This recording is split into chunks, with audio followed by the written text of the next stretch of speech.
Ito yung sangkap ng ating sinigang salmon belly mga idol.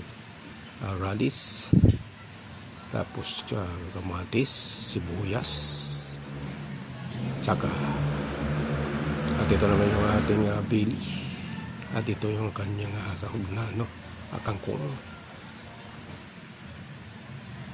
At iluluto natin ito mga idol.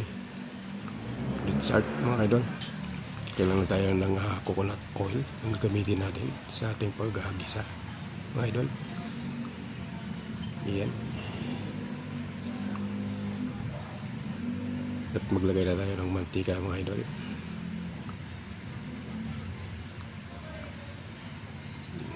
Unahin natin yung bawang.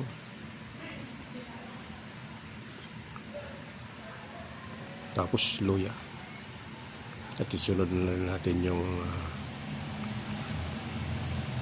ating sibuyas.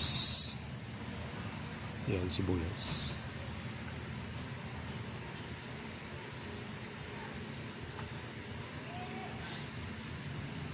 Isati lang natin yan mabuti. Sa pag-brown lang yung mga sahog niya. At ito yung ating bili. Lagay na natin.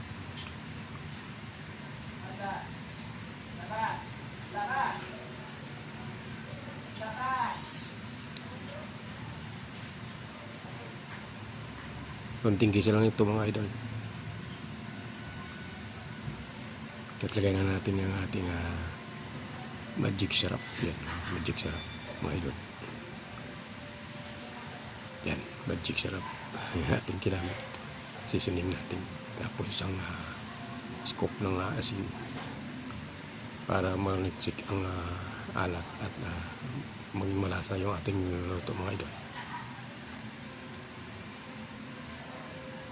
Lagyan natin ng 3 basong tubig. 1, 2, 3 mga idol. Tayo natin kumulo mga idol. Takpan.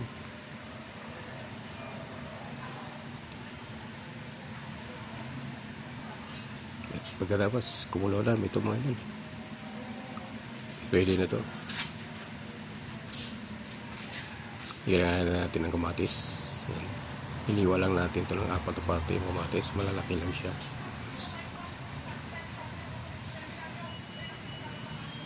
Takpan natin. Pakulo natin ulit. At ilulagay na natin sunod. Sunod na natin itong radish. Medyo matagas ito. Ayan. Pakulo natin konti. Mga idol, takpan.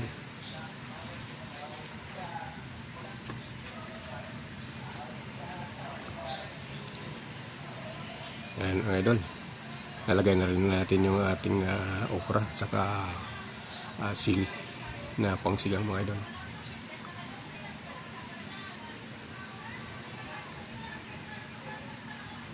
Madali lang ito mga idol. At ilagay na natin ang ating kangkong.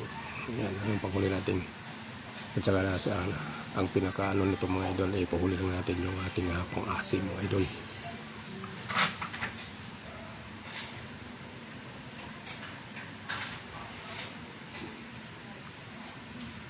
Yan, mas maraming gulay, mas masarap mga idol sa ating sinigang na belly tuna. Ay, belly sa tapan. 3 minuto mga idol. Yan, ito na ito mga idol. Titikman natin ang lasa kung masarap. Yan, ang binigay natin pang-asim mga idol. No, original yan mga idol. Original.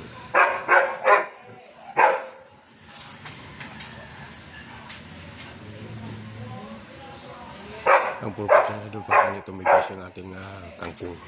Kasi pagkalagay na natin yung pang-asim, makulat yan mga idol. Mas masarap nito mga idol. Mustasa kasi sa ilagay natin sana. Kaso lang wala tayong mabiling mustasa. Kaya kangkong na lang mga idol.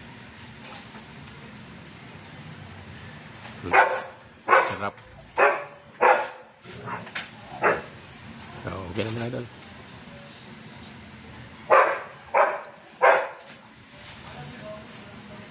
Hanggang sa sunod mga idol.